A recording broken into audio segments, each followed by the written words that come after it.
Lanjut, Endita. Ayat 21 ya Pak tadi? Ya, sekarang 21. Ya ayyuhan nasu. Ini nih yang saya sorot. Iya Pak. Ya, lanjut.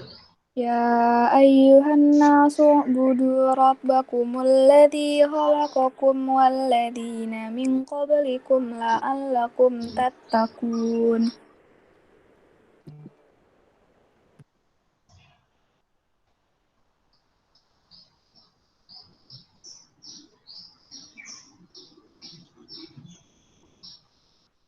Lanjut.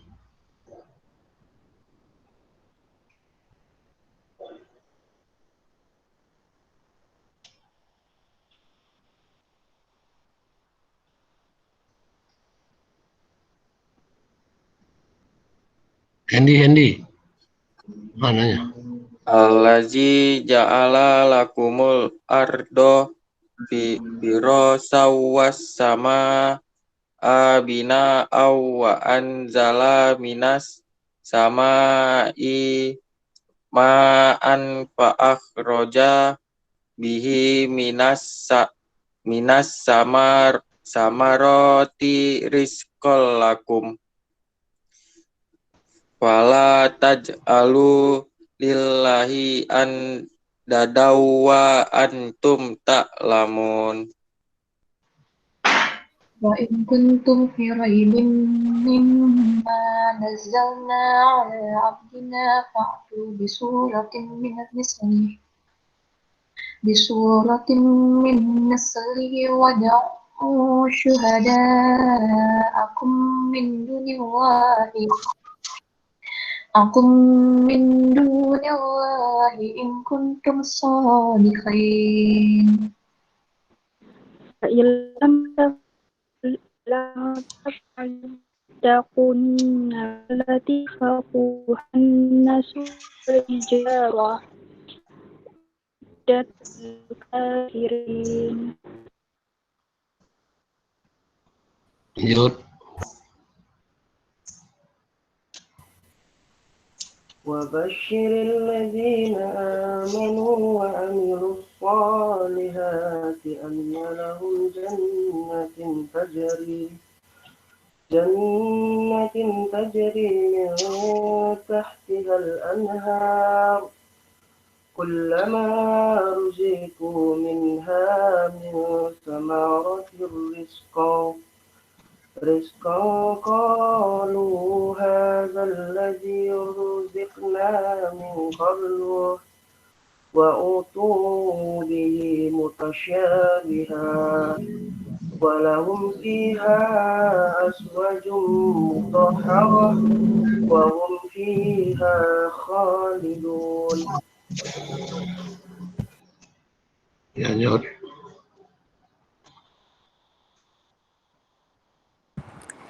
Inna Allaha la yastahi an yadriba masalam ba'udatan fama فأما الذين آمنوا فيعلمون أنه الحق من ربهم وأما الذين كفروا فيقولون ماذا أراد الله بهذا مثلا يضل به كثيرا ويهدي به كثيرا وما يضل به إلا الفاسقين.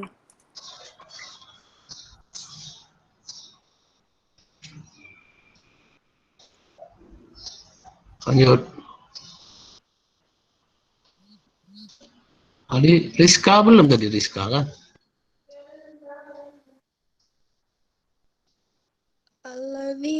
Alladzina yanquduna ahdallahi min ba'di mitsaqihi wa yaqta'una ma amarallahu bihi ayyusala wa yufsiduna wa fil ard ulaika humul khasirun. Lanjut.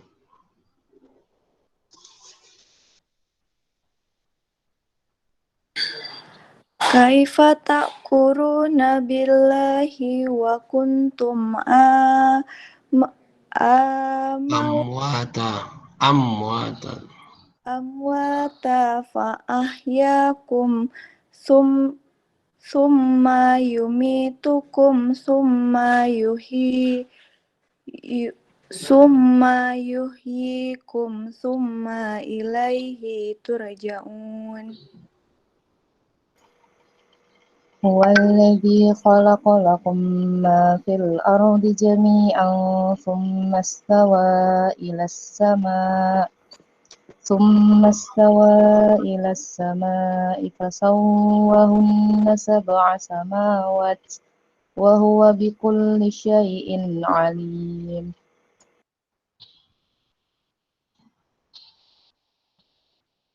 Lanjut.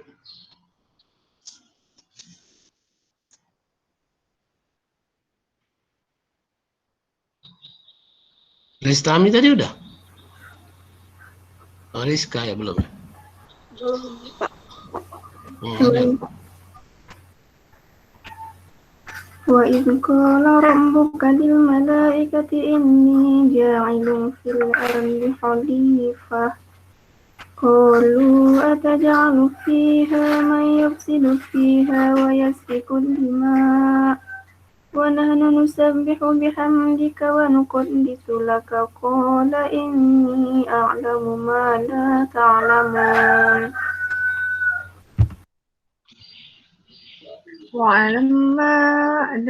وعلمنا آدم الأسماء كلها ثم عرضهم على الملائكة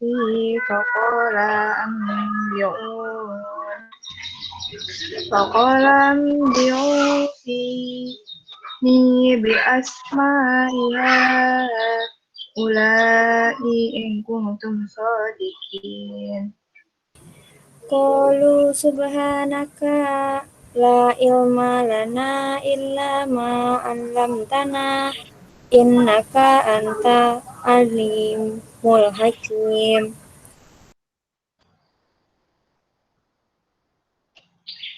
Lagi?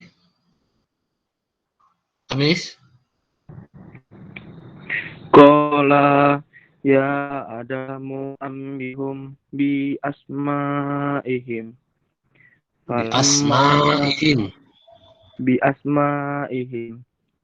Falamma amba'ahum bi asma'ihim qala alam aqul lakum inni a'lamu ghaibas samawati wal ardi wa a'lamu ma tubduna ama kuntum taktumun. Lagi? Wa iz qulna lil malaikati isjudu li adama fasajadu illa iblis aba wastakbara wa kana minal kafirin. Wa qulna ya Adamu uskun anta wa zawjukal jannata wa kula minha ragadan haitsu syi'tuma wa la taqraba hadhihi syajarata fatakuna minaz zalimin.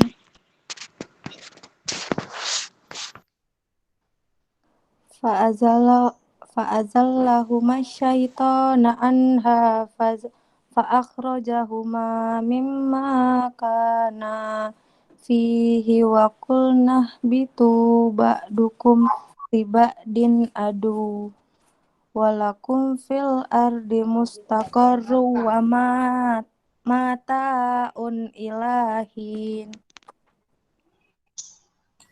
Fatalaqa Adamu min rabbihi kalimatin fataba alaihi innahu huwa tawwabur rahim. Kemudian Adam menerima beberapa kalimat dari Tuhannya. Lalu dia pun menerima tobatnya. Sungguh Allah Maha Penerima Tobat, Maha Penyayang. Habis? Itu ayat berapa tuh? Shadaqallahul Azim. Habis, Pak. Ya, 28 Ayat ya? 37. Hah? 38. 38 atau 28? Ah iya, 38 ya. Fatalaqo. Kulnah bitu minha. Ini kan? Terakhir. Iya, Pak. Fatalaqo yang terakhir. Fatalaqo yang terakhir ya. Iya, Pak. Jadi nanti 238 ya. Al-Baqarah 38. Al-Baqarah 38 untuk kelas 6B. Kok nggak, kemarin saya nulis loh itu ya. Kok nggak ada tuh. 38. Al-Baqarah 38.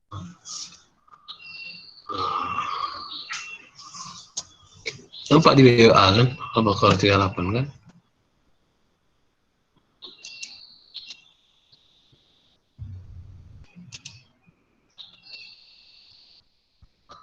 Baik. Jadi terkait dengan penugasan kemarin, ya penugasan kemarin yang saya lihat, contohnya yang punyanya nih si siapa nih?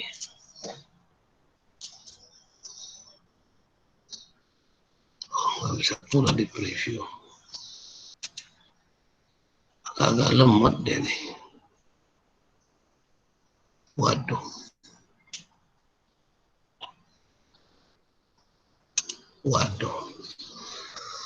Jadi banyak di antara kalian yang mengerjakan tugas itu dari sudut pandang contoh melindadinya, sedangkan yang saya arahkan itu kamu dari sudut pandang auditornya gitu.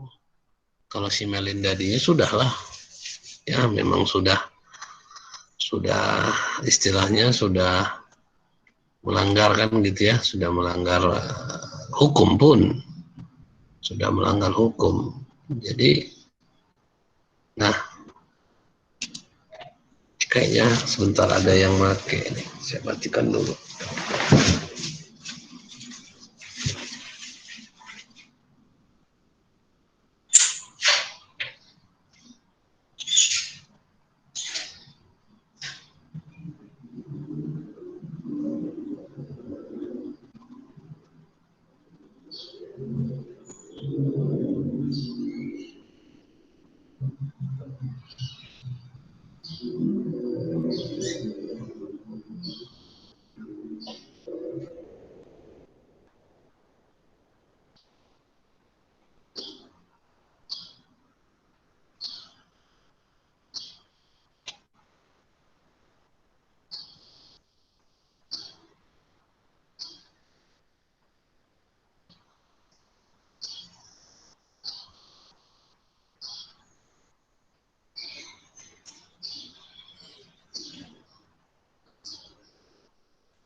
Ada yang hidupin apa mungkin program jadi lemot ya. Baik, jadi ke soal kalian ya. Coba kita buka CD ini ya.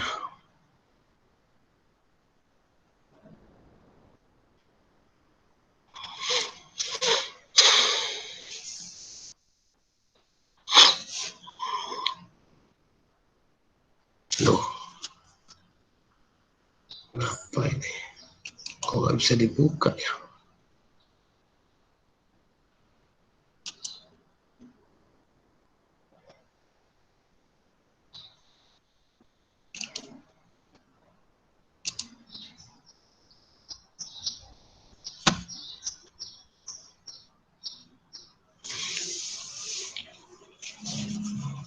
Ya, jadi yang lihat itu sih sebenarnya dari sudut pandang auditornya, kenapa ada kejadiannya si Melindadi itu, gitu loh, kan sudah diaudit itu.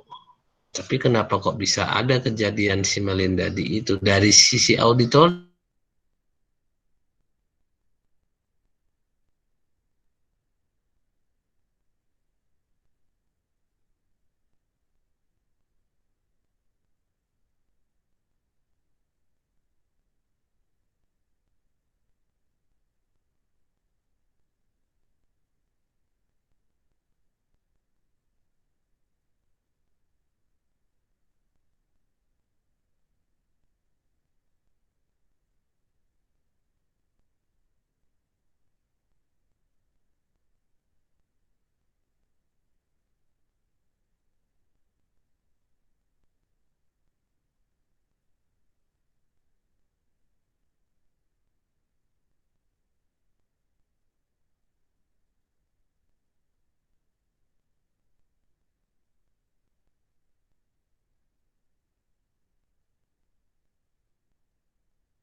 Kedengaran? Dengar, Pak. Oh, karena kayaknya hilang ini apanya, sinyalnya.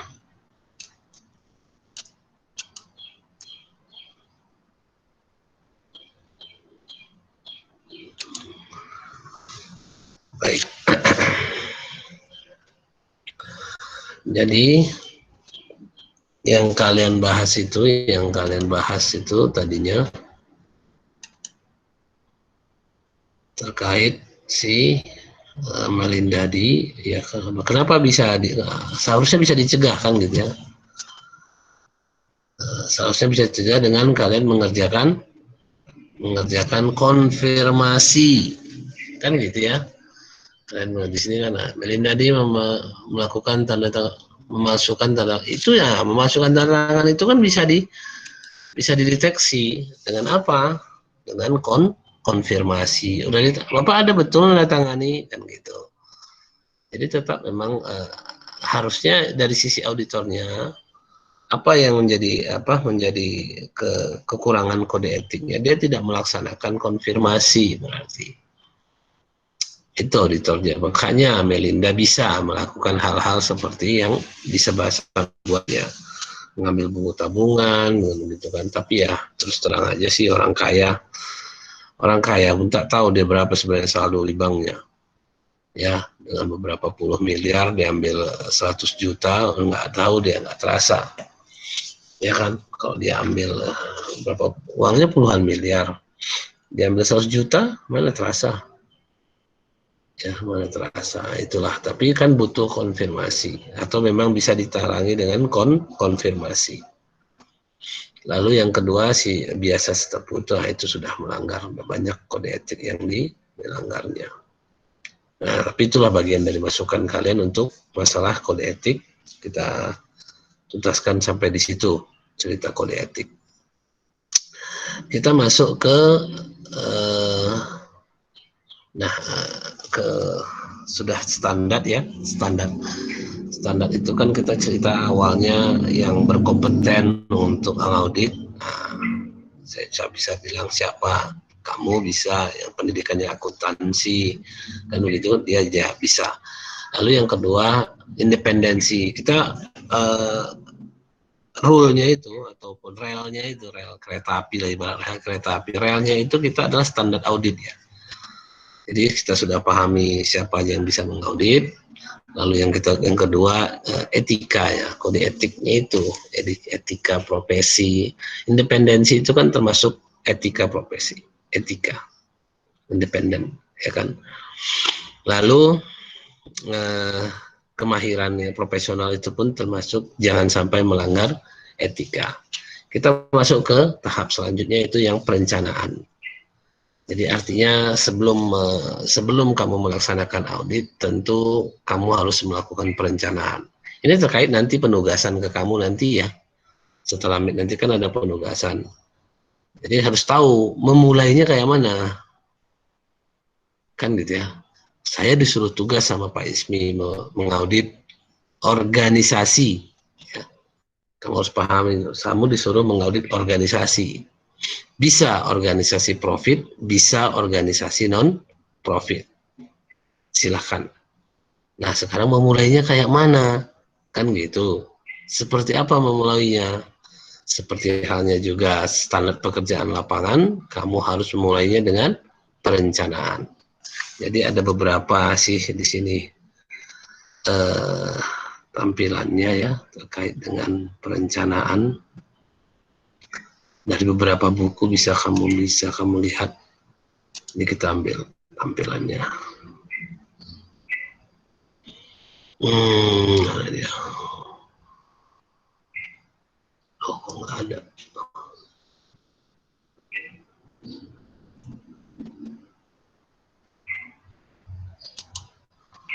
Mana dia?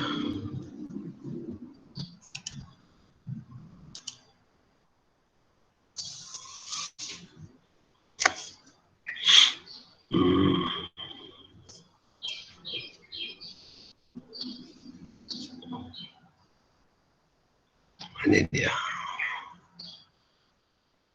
Dari buku sini nih. Dari dosen politeknik juga. Ya, dari buku dosen politeknik. Ini. Bentar, saya share. Ya udah loh, saya share. Kelihatan? Zoom.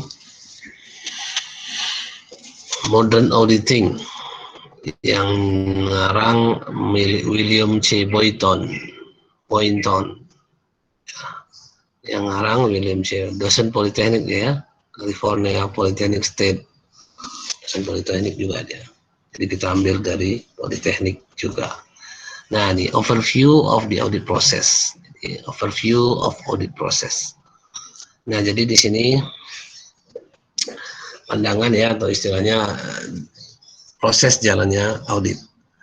Jadi di sini yang pertama adalah knowledge the business and the industry. Maksudnya cara ke organisasi ini, organisasi apa yang kita mau periksa. Ada manajemen assertion, pernyataan manajemen, ada materiality, ada risiko audit, ada bukti audit, dan ada consideration of value added, ya pertimbangan nilai tambah dari jasa.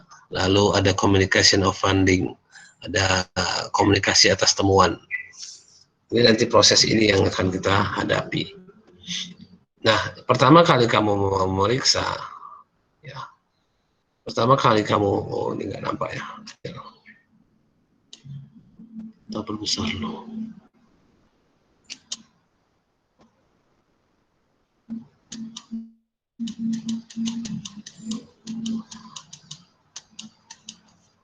Oke, kelihatan?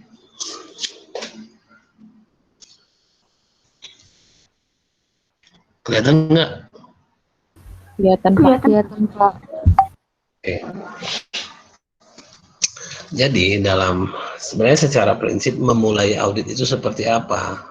Kalau yang resminya kamu harus punya yang namanya perikatan, kontrak. Kalau di internal Pak, kalau di internal namanya surat perintah kerja, surat tugas, kan gitu ya. Jadi apapun ceritanya, kalau kamu memeriksa ataupun dalam proses pemeriksaan, kamu harus punya yang namanya surat tugas, ya. Internal itu, internal ya. Jadi sebelum memulai harus dapat surat tugas. Kalau nggak dapat surat tugas nggak bisa kamu meriksa. Nah, itu kalau yang di internal ataupun istilahnya audit internal. Kalau di audit eksternal, sebelum memulai kamu harus ada kontrak kerja, perikatan. Kontrak dulu lah, baru bisa kerja. Kalau nggak kontrak yang nggak gimana. Apa dasar kita memeriksa, meminta-minta data? Kalau tidak ada kontrak kerja, itu kalau dia yang eksternal. Kalau yang internal ada surat tugas. Begitu ada surat tugas, begitu kontrak ada, maka yang kamu kerjakan itu, atau sebelumnya ya, sebelumnya pun, kalau di eksternal sebelum kita melakukan perikatan ataupun kontrak, kita harus understand dulu, mengerti dulu alur organisasi itu. Seperti apa alur organisasi itu? Kan gitu ya. Ada masalah enggak dia? Sebagai contoh misalnya waktu, ini cerita tentang saya juga pastinya. Ketika saya dihubungi sama hotel Emerald Garden. Emerald Garden tuh, hotel Emerald Garden tuh Emerald aja. Hotel Emerald. Tahu kamu di mana Hotel Emerald? Di Medan.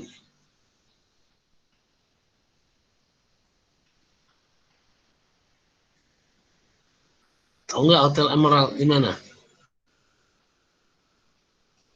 Ada yang tahu di mana posisi Hotel Emerald di Medan?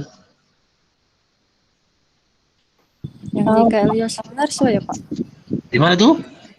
Yang dekat SPBU itu Pak, yang dekat. Ya betul, yang di SPBU Pertamina ya.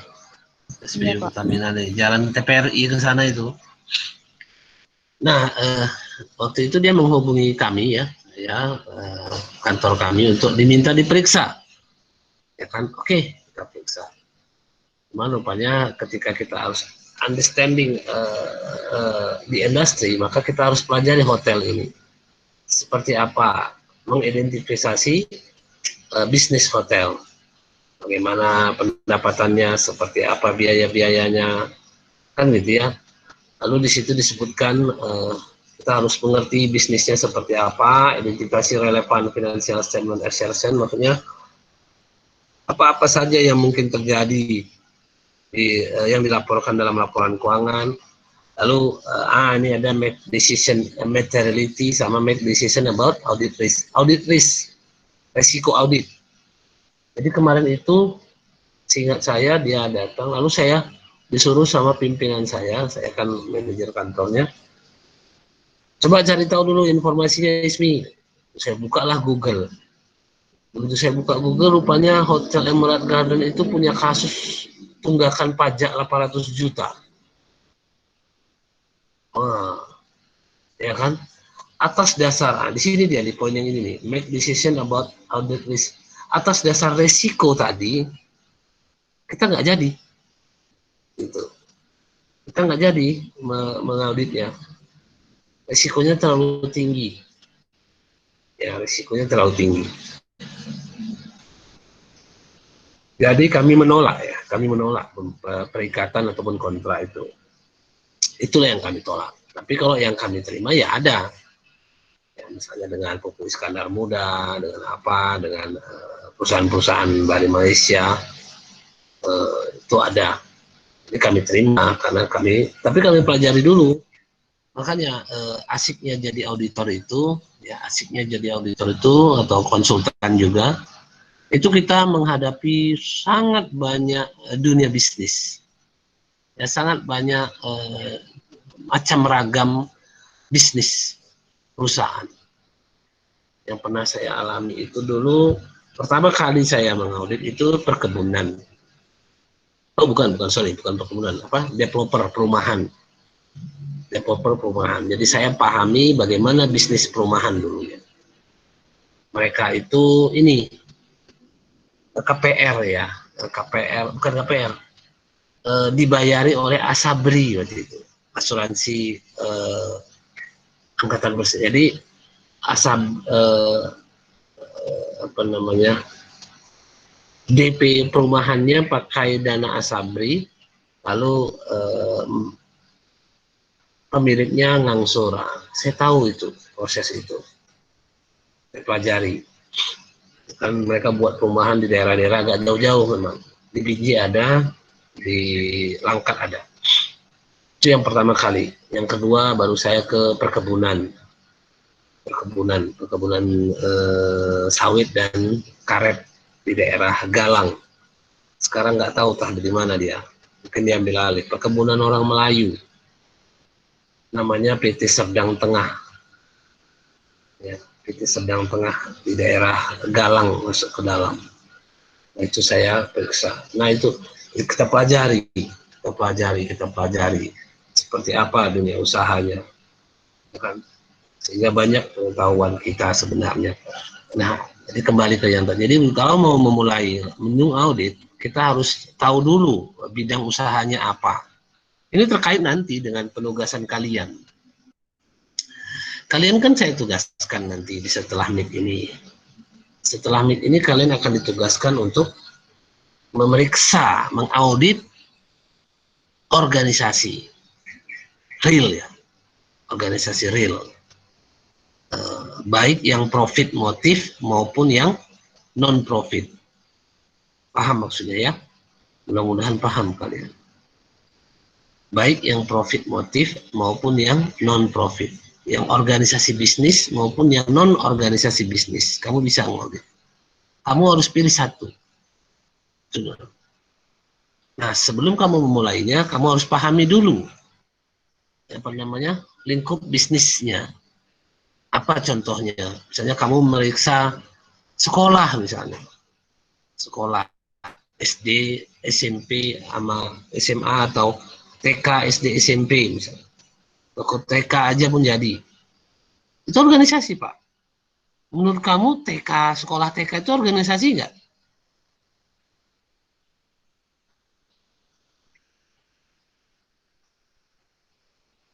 Hah? Menurut kamu sekolah TK itu organisasi bukan?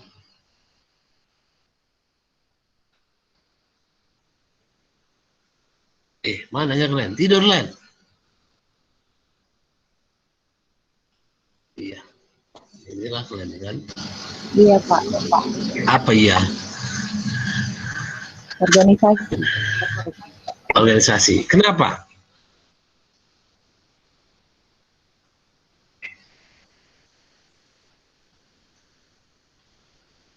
Kenapa dia dikategorikan organisasi? Apa ciri khasnya rupanya? Apa ciri khas suatu kumpul-kumpul orang-orang banyak kumpul lalu disebut organisasi, itu apa ciri khasnya? Syaratnya. Organisasinya, Pak. Apa tuh? Strukturnya, Pak. Struktur organisasinya kah? Hanya itu saja? Visi misi dan Tujuannya, Pak. Nah, kamu lupa awal kuliah kemarin itu yang saya sebutkan. Apa syarat orang kumpul-kumpul disebut organisasi? Hah? Ingat awal ada aja audit internal. Apa?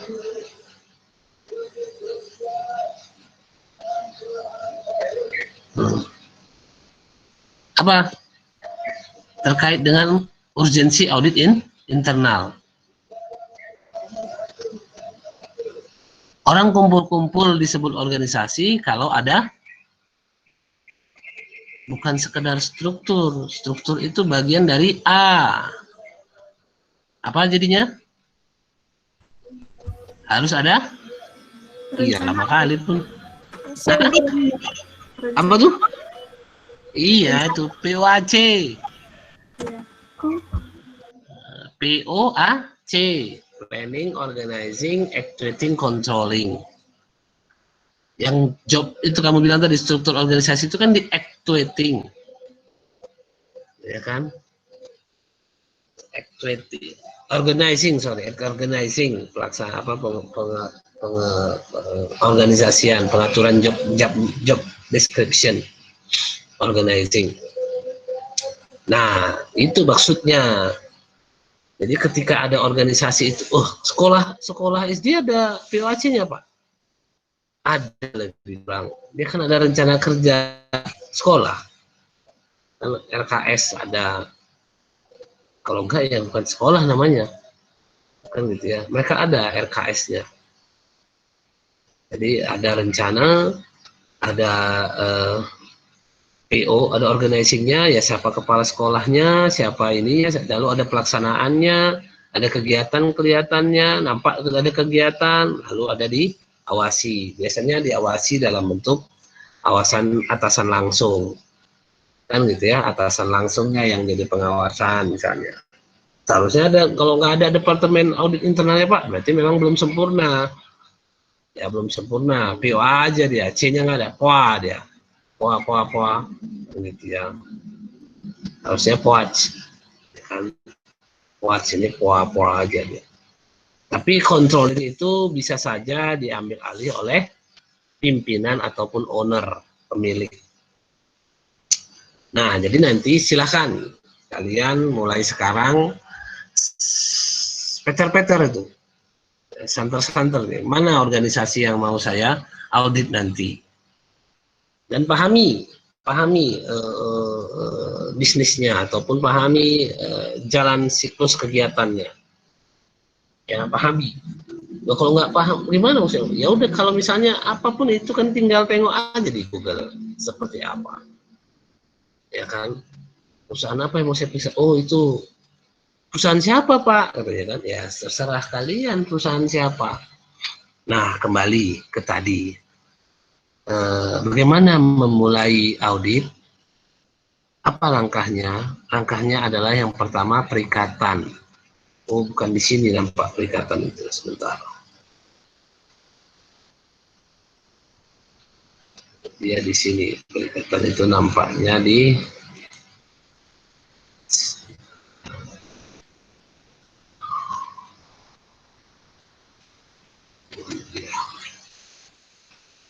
lemot kali ini.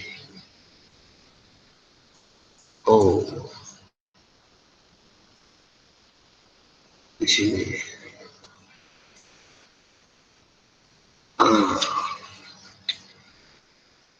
Kelihatan?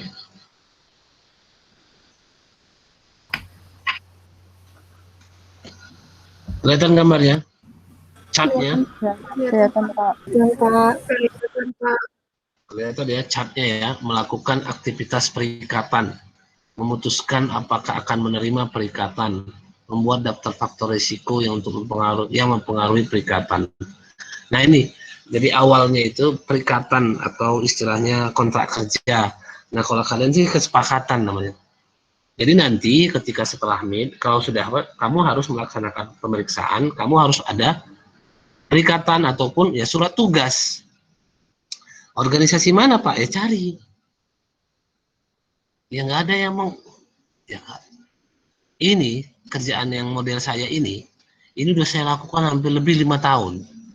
Ngajar di Polmed dan saya suruh siswanya dan berhasil. Ada yang berhasil dan semua ada itu. Setiap siswa ada. Setiap mahasiswa melakukannya. Cuman masalah keberhasilan mereka melaksanakan proses audit yang berbeda. Tapi kalau mendapatkan tempat untuk diperiksa itu semua dapat. Semua dapat.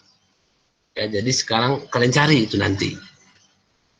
Makanya di awal ini kalau kamulah paham melakukan aktivitas perikatan ini sebenarnya apa, itu adalah masalah kepercayaan. Jadi nanti kamu sudah dapat kepercayaan dari perusahaan untuk memeriksa, ya untuk memeriksa atau mengaudit perusahaan itu. Gimana cara kita tahu Pak? Ya tentu mereka kasih tugas. Siapa itu Pak? Nah, yang percaya sama kamu siapa? Saya tanyalah sama kamu. Yang percaya sama kamu siapa?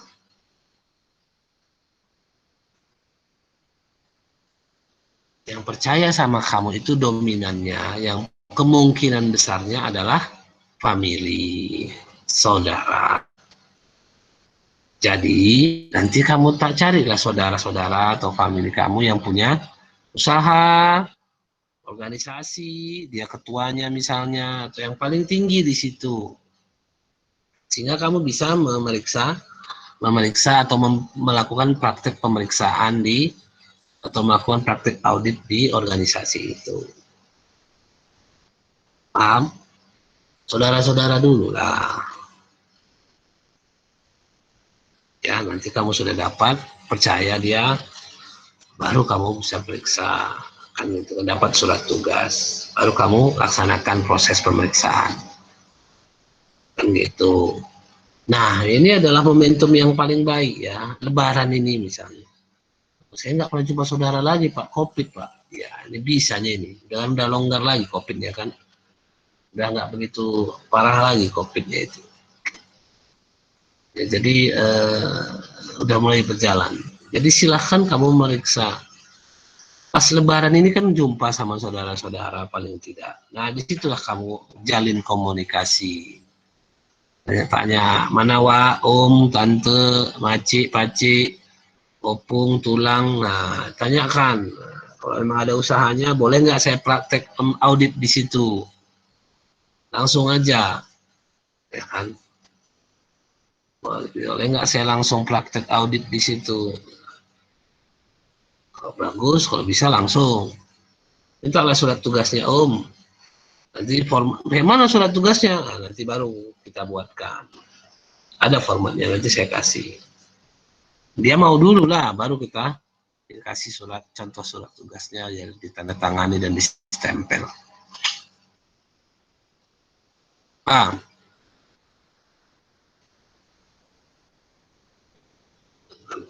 Kebayang kan? Itu. Jadi pertamanya, apapun ceritanya, kalau namanya pekerjaan, tetap diawali yang namanya kepercayaan. Ya, kepercayaan, trust. Di sini nih, di melakukan perikatan inilah trust itu.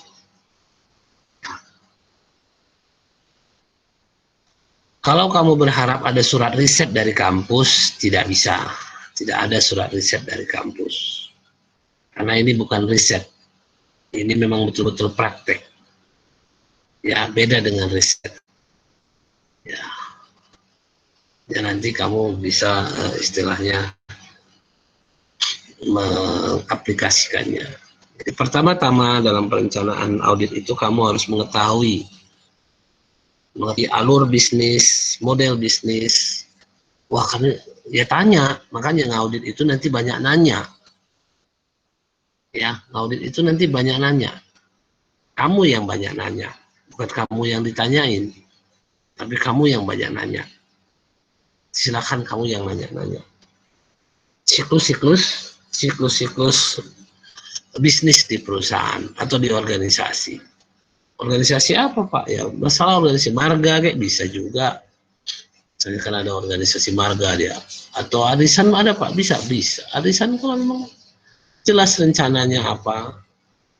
Ya kan, memang ada ketua, tadi kan ketua sekretaris bendara, ada activatingnya, ada organizing. Rencananya Pak, tiap seminggu sekali atau sebulan sekali. Arisan seminggu, penetapan jadwal arisan itu pun kan perencanaan. Ya kan, penetapan jadwal arisan itu pun kan perencanaan. Apakah sesuai dengan rencana, kan gitu ya. Itu dia. Jadi nanti di awal dalam membuat perencanaan, kamu harus pahami dulu siklus bisnis dari organisasi yang kamu mau periksa. Lalu kamu buat perikatan. Itu kondisinya. Perikatan itu kontrak ya. Saya pernah buat kontrak atau ada kontrak yang bisa saya kasih. Tapi nanti itu kontrak pas nanti kamu udah ada. Jadi perikatan untuk memeriksa itu ada. Tapi kan tadi saya bilang sebelum ada perikatan tentu ada kepercayaan. kepercayaan. Kamu dapat nggak kepercayaan itu? Kan gitu. Kalau kamu nggak dapat kepercayaan itu, ya nggak mungkin kamu dapat perikatan. Jadi goalnya itu, tujuan nanti kamu hasilnya kamu dapat kepercayaan itu ketika kamu ditugaskan. Ada surat tugas jelas, surat tugas atas nama dengan ini nama siapa misalnya, dengan ini nama Endita dia ditugaskan untuk melaksanakan audit, kan gitu kan, pada PT ini atau pada kelompok, pada sekolah SD ini, gitu. Jelas dari tanggal sekian sampai tanggal sekian, lalu ditandatangani sama kepala sekolahnya, stempel, nah, kamu dapat itu, wah itu luar biasa. Itu pun bisa loh jadi lampiran nanti kalau kamu ngelamar kerja. Ya, kamu sudah dapat pernah mempraktekkan praktek pemeriksaan ataupun audit, gitu. Bisa itu jadi nanti kamu apa dulu ya, kamu tunjukkan dulu ke saya surat tugasnya nanti. Udah ditandatangani, kamu foto, kamu kirimkan ke email saya. Biar bisa kita lihat. Ya kan? Itu kondisinya. Nah, kembali ke materinya tadi, bahwa di mana tadi,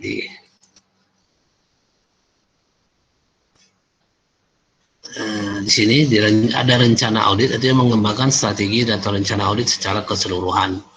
Nah, ini ada bahasa materialitas ya, ada bahasa materialitas. Materialitas itu bahasanya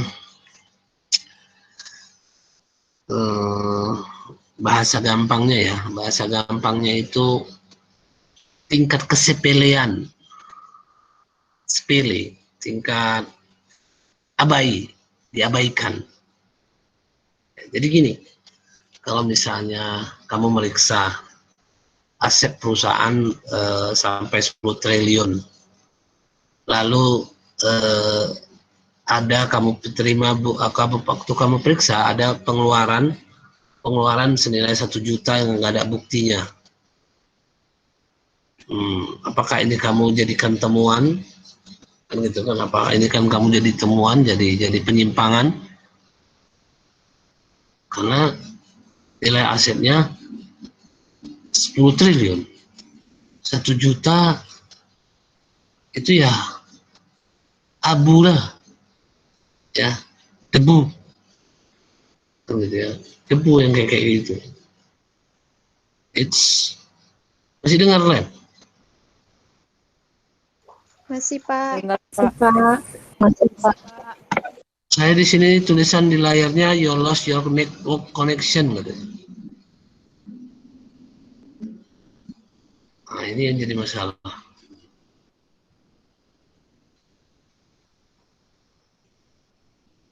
Si Ropi langsung keluar dia.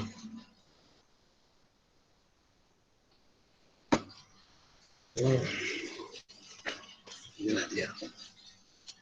Jadilah tampilan saya nggak ada ini.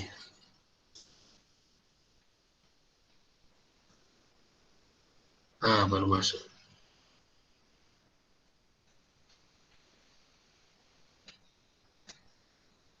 Oke. Nah, kedengaran lagi? Kedengaran, Pak. Oke, baik. Kayaknya memang turun naik ini, putus sambung ini jaringan di tempat saya berarti. Jaringan di tempat saya putus sambung.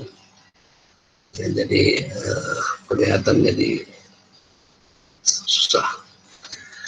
Baik, jadi kembali ke yang tadi, adanya kepercayaan dan adanya perikatan. Lalu ada materiality tadi ya, jadi tingkat kesepelean atau tingkat diabaikan. Nah, ini masing-masing perusahaan beda pastinya.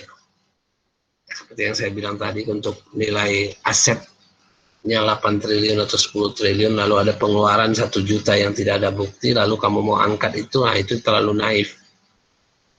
Ya, 1 juta itu terlalu naif. Ya 1 juta kalau dikasih sama kamu sekarang, apa enggak beli bukaan kamu 1 gerobak? Ya kan? Ditakjil kamu 1 gerobak lah kamu beli. 1 juta dikasih sekarang. Itu kan untuk, makanya tingkat kesepelean, tingkat diabaikannya, masuklah itu. Itu harus kamu pelajari. Artinya jangan sampai nilai-nilai yang kita periksa itu yang sebenarnya sudah diabaikan. Energi kita habis di situ. Bagus cari yang memang lagi diproses, apa maksudnya lagi memang diperhitungkan. Macam kasusnya si biasa setepu tadi. 52 miliar. Itu mah lumayan kan? 52 miliar. Ya itulah tadi seperti yang saya bilang, kalian kan kalau cerita angka rasanya kok besar kali ya, atau apa kali ya, ya mungkin itu, makanya sampai nanti saatnya kalian, ya, ketika yang miliar-miliar itu biasa aja dengarnya, biasa aja, karena memang angka-angka itu sudah. Tapi uang saya enggak, uangnya uang saya enggak. Cuman kalau saya sih, kalau yang kemarin ditagih sama orang pajak 32 miliar. Oh aja saya.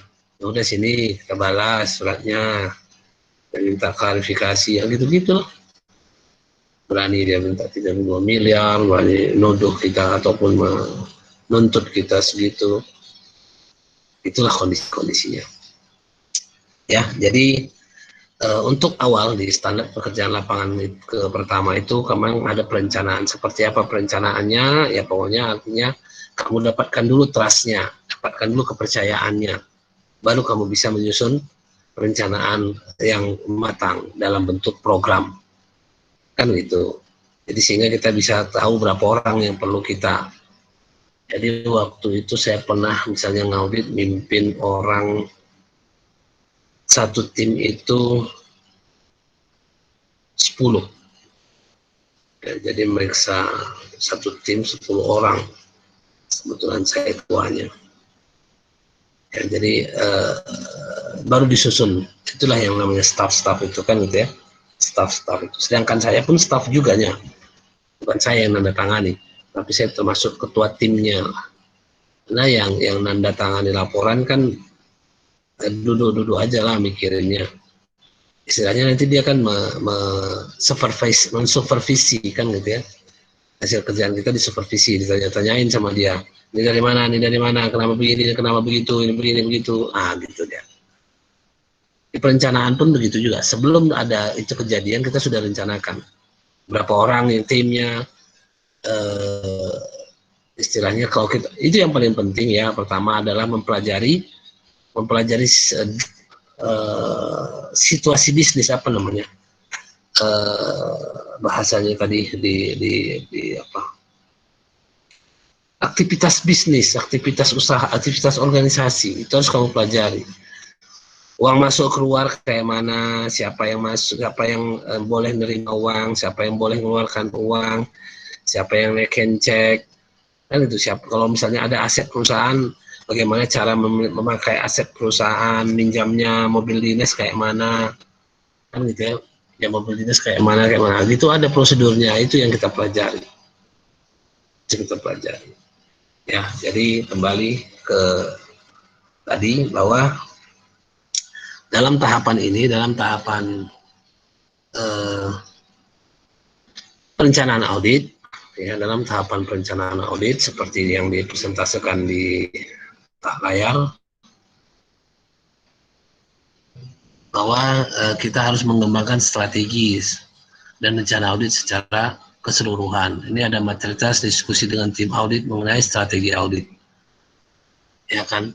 Lalu melakukan prosedur penilaian resiko. Ini dia melakukan penilaian resiko. Makanya resiko-resiko tadi sebelum dilakukan audit kita harus tahu resiko-resikonya. Ya, resiko apa maksudnya nih Pak? Resiko kalau audit itu memang diterima atau tidak diterima. Ya, risiko kecurangan dan bisnis termasuk risiko signifikan. Desain, implementasi pengendalian internal yang relevan. Nah, risiko materiality ya, manajemen bernilai pada level bisa diterima, false, ya kan, atau level asersi, fail ataupun apa S-nya strong ya, strong. Jadi nanti kita lihat kalau resikonya tinggi, penolakannya tinggi. Jadi kalau bisa saya bilang, kalau sudah mengaudit dengan adanya resiko yang tinggi itu biasanya untuk perusahaan-perusahaan yang terkait dengan publik, BUMN. BUMN itu risikonya tinggi sekali ya, dan korupsinya tinggi sekali, kecurangannya tinggi sekali. Ya, mereka tingkat kecurangannya luar biasa. Nggak kebayang lah ke kamu sebenarnya. Tapi saya pun baru lihat kayak gitu. Ya, begitulah kerjaan orang itu. Aneh juga memang. Ya. Tapi ya, ketika semua sudah mendapatkan bagian, tentu semua jadi diam. Jadi kalau yang namanya kecurangan berjamaah itu banyak terjadi. Dan itu paling sulit diungkapkan. Ya, kenapa? Karena nggak bisa berjamaah dia. Rame-rame dipukuli lah kamu jadinya. Ya, dipukulin kamu nanti jadinya. Atau kamu yang tertendang. Saya pernah dapat temuan misalnya 13 temuan. Kan istilahnya mereka menolak temuan itu. Jadi mereka sih istilahnya tidak terima. Nah, resiko-resiko seperti itu. Resiko-resiko kalau kita kasih, memang sih siapa sih yang mau nampak ada yang salahnya di dia. Tapi ya ini kan untuk perbaikan dia. Bukan untuk mencari-cari salah. Audit ini kan untuk perbaikan. Sehingga terjadilah penolakan-penolakan dan negosiasi. Sama saya nggak bisa negosiasi.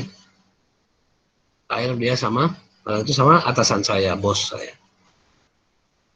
Bos saya lah nyuruh saya.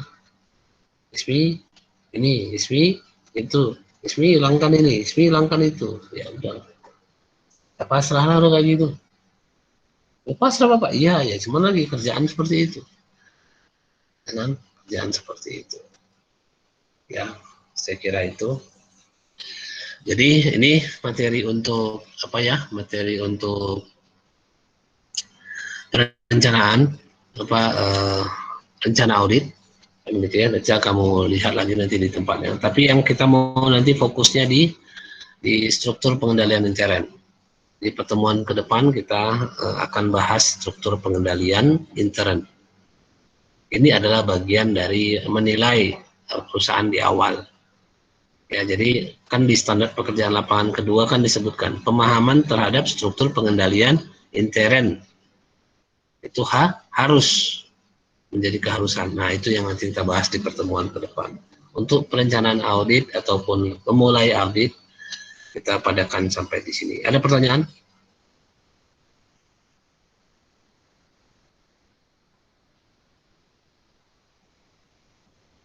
Ada pertanyaan? Tidak ada? Mau bertanya, kalau tidak ada. Kenapa Wahida? Mau bertanya. Silakan. Kan ini kan memang audit perusahaan kan Pak. Itu nanti organisasi. Ya organisasi Pak. Itu Pak nanti cuma untuk meriksa mana yang benar mana yang salah aja kan Pak. Nggak, maksudnya Coba ulangi. Nggak bakalan kena sanksi gitu kan Pak. Kurang keras. Gini Pak, kan kayak misalnya mengaudit kita ini tujuannya hanya untuk memeriksa aja kan gitu Pak. Tujuannya hanya untuk memeriksa. Iya, maksudnya saya takutnya kan nanti organisasinya saya paham tuh Pak dikiranya kita mau mencemarkan nama baik perusahaannya gitu Pak. Oke, jadi gini Wahida dan yang lainnya ya. Ini penugasan yang selama ini saya sampaikan. Makanya di awal, kan udah dididik di awal nih, di awal sekali ya. Kamu harus dapatkan trust, ya. Kamu harus dapatkan trust, kepercayaan. Jadi kalau sudah kamu dapatkan itu, yang kamu bilang tadi, ya, nah jangan mencemarkan aja, itu nggak ada. Itu nggak ada itu, kan gitu kan. Itu nggak akan muncul kalau kamu sudah dapatkan trust. Kan gitu bahasanya. Nah, kalau kamu cuma bilang tujuannya meriksa-meriksa saja, ya kan kamu sudah tahu tujuan auditing apa. Dari pengertian auditing, audit itu apa? Membandingkan antara kondisi di lapangan dengan kriteria-kriteria yang telah ditetapkan, lalu kita ukur tingkat kesesuaiannya, baru kita laporkan. Kan itu dia. Kamu meriksa-meriksa itu apa maksudnya? Berarti kan pemahaman kita tentang pemahaman kamu juga masih tentang pemeriksaan masih belum. Coba dibaca lagi, coba dibuka lagi videonya yang lama-lama lagi, yang sebelum-sebelum ini. Kan gitu ya. Jadi memeriksa ya memeriksa. Jadi Pak, nanti nampak kekurangan mereka. Ya iya. Terus Pak, ya terus kenapa? Apa tujuannya mau ngapain? Nah, kan gitu terakhir jadinya kan. Kalau kamu kasih pemahaman kepada mereka bahwa tujuannya itu adalah untuk perbaikan. Kan di awal kan udah saya bilang. Tujuannya itu kita ada perbaikan. Jadi kita ngasih solusi atas permasalahan-permasalahan yang ditemukan dari pemeriksaan. Tapi ingat kembali saya bilang, yang kamu dapatkan di awal adalah kepercayaan. Jadi dengan apa tandanya kepercayaan itu Pak? Makanya kamu harus berhadapan langsung dengan orangnya. Kamu harus face to face, lihat orangnya, lihat bahasa tubuhnya satu. Dan yang paling real adalah kamu harus dapatkan surat tugas pemeriksaan yang ditandatangani oleh pemiliknya, ownernya, atau ketua paling tingginya, ya kan, ketua yang paling tingginya, ketua umumnya, atau apapun itu, yang paling tinggi di situ wewenangnya. Sehingga tingkat kepercayaan itu dapat dan pelaksanaan audit itu bisa baik. Dan ingat, kepercayaan itu didapat dulu ya Wahidah. Jadi itu dulu yang dibangun di depan ini. Sehingga, nah, kamu kasih tahulah pengertian-pengertian audit menurut yang kamu tahu secara teori, yang kita pelajari selama ini. Kamu kasih tahu, satu. Dan yang kedua, kalau memang perlu, kasih tahulah sama mereka. Yang membimbing saya Pak Ismi Apandi namanya.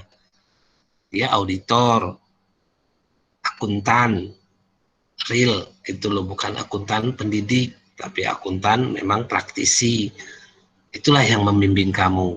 Kalaulah memang dia yang kamu mau periksa itu saudara kamu, itu memang yang berlapang dada, ingin kamu maju, saya yakin dia mau terima. Tapi kalau dia masih mikir yang lain, itu berarti kan kamu belum dapat kepercayaan Wahidah. Nah, nanti kamu ngomong-ngomong ke sana, itu kan berarti kamu belum dapat kepercayaan. Kan gitu kan? Belum dapat kepercayaan. Nah, jadi yang tahap pertama yang kita harus dapat dalam proses pemeriksaan itu adalah kamu dapat kepercayaan. Itu Wahidah, ya. Paham kira-kira? Iya. Iya, jadi memang berat loh. Berat, bukan berarti ringan untuk mendapatkan kepercayaan itu. Itu memang berat, tapi harus kamu tunjukkan, harus kamu mulai. Kalau kamu perlu backup, ya backupnya ya itu tadi, apakah saudara lain ataupun orang tua atau apa, coba di backup. Itu silahkan, itu teknis. Kalaupun memang kamu butuh siapa rupanya dosenmu, kasih tahu, suruh telepon ke saya, boleh. Ya kan, ini memang, dan ini ingat ya, ini bukan sekali ini saja. Dan bukan kelas kamu saja yang pernah saya lakukan. Ini sudah hampir 5 tahun lebih saya jalani seperti ini. Dan alhamdulillah ada bibit-bibit auditornya. Ada yang enggak, ya kan, ada yang sekedar menjalankan tugas saja, sekedar asal jadi aja ada. Ada yang memang dia betul-betul menikmati dan mendapatkan apa yang saya bilang dulu, rasa menjadi auditor. Ya, itu yang saya sebenarnya harapkan. Ya, lebih kurang seperti itu. Ada lagi kira-kira? Bagaimana proses pendekatan dengan klien kamu nanti, dengan auditi kamu nanti, itu nanti kita akan terus bahas ya. Kita akan terus bahas sepanjang kuliah ini. Memang itu pembahasannya. Ya, memang itu pembahasannya. Disitulah dia prakteknya. Disinilah prakteknya. Bagaimana semakin kamu terbuka mengkomunikasikan apa yang kamu sampaikan ke dia dan apa reaksi dia, itu kita akan coba cari jalan bagaimana caranya untuk bisa mendapatkan kepercayaan itu. Ya, saya kira itu. Ada lagi? Pak, izin Pak, sebelumnya Pak. Iya, silakan Rob. Kami kan dari MPS Perbankan Syariah ada gerakan One Day One Juice Pak. Ada melakukan tadarus bersama Pak setiap harinya Pak. Ya. Terus nanti untuk selanjutnya tilawah kita dilanjutin yang tadarusan kami aja Pak. Boleh aja, tak ada masalah itu. Iya.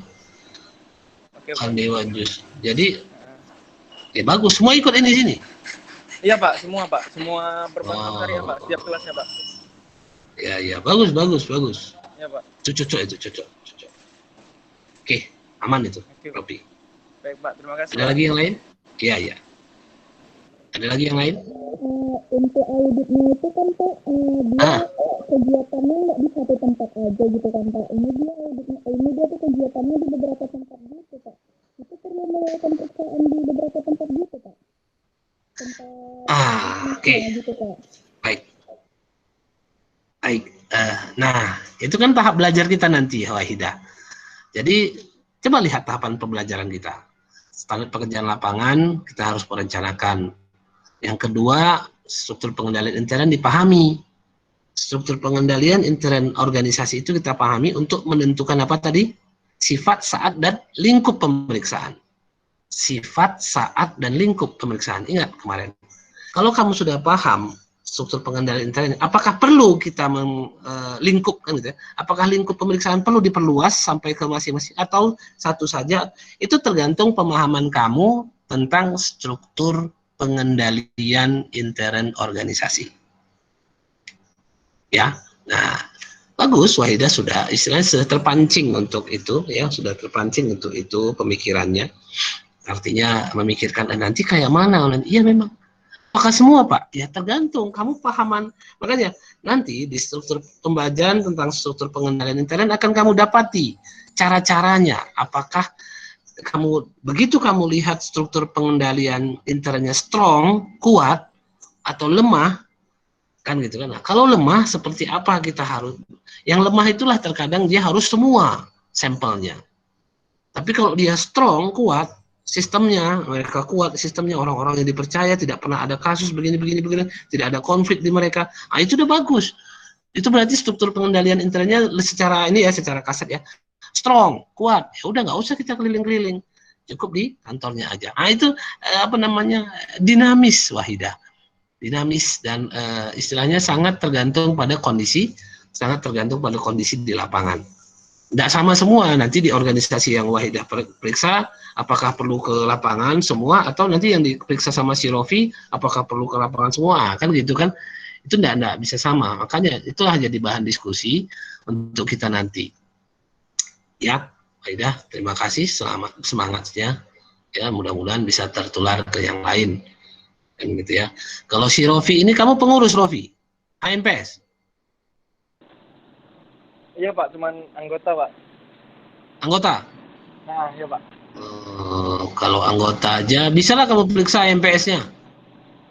Kenapa? Ya kan? Kamu periksa aja organisasi HMPS itu. Kamu kan anggota biasa kan, nggak ada jabatan? Nggak ada Pak, anggota biasa aja Pak. Hah? Anggota Ada biasa kan? aja, Pak. Nah, kalau anggota biasa bagus, malah bisa kita meriksa. Kalau yang ada jabatan ya nggak bisa, ya kan? Kalau ada jabatan dia nggak bisa meriksa. Nah, kalau nggak ada jabatan kamu bisa periksa itu HMPS itu. Kemana aja duitnya dibikinnya? Apa aja kegiatannya itu? Realistis atau enggak? Nah, kan gitu. Kita buat laporan pemeriksaannya. Seperti apa Pak? Ya, nantilah kita pelajari. Ya, saya kira itu. Ya Pak. Ada lagi kira-kira? Kalau tidak ada, kita nanti gini, kalau ada yang masih ada mau kamu tanyakan, silakan tulis aja di WA, di grup WA. Tulis aja apa rasanya, perasaan kamu yang mau kamu tanyakan terkait dengan penugasan nanti. Coba tanyakan. Nanti di jam kerja ya mudah-mudahan bisa kita diskusikan. Kalaupun memang enggak ya udah kamu tuliskan, tapi ya saya jawabnya di jam kerja ya, ataupun di pas waktu kuliah. Oke, baik, demikian saja kita akhiri dengan hamdalah. Alhamdulillahirobbilalamin.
Wah, itu tugas Pak Ajar yang mana itu?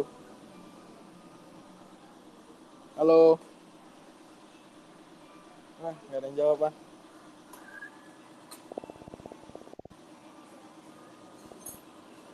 Halo. Yang minggu lalu, Rob, yang tentang regresi berganda. Jadi 3 kali dikumpul itu. Yang bukan yang 7 soal itu. Bukan, ada dikirim Bapak soal di apa? Di grup. Oh, ya. Oke.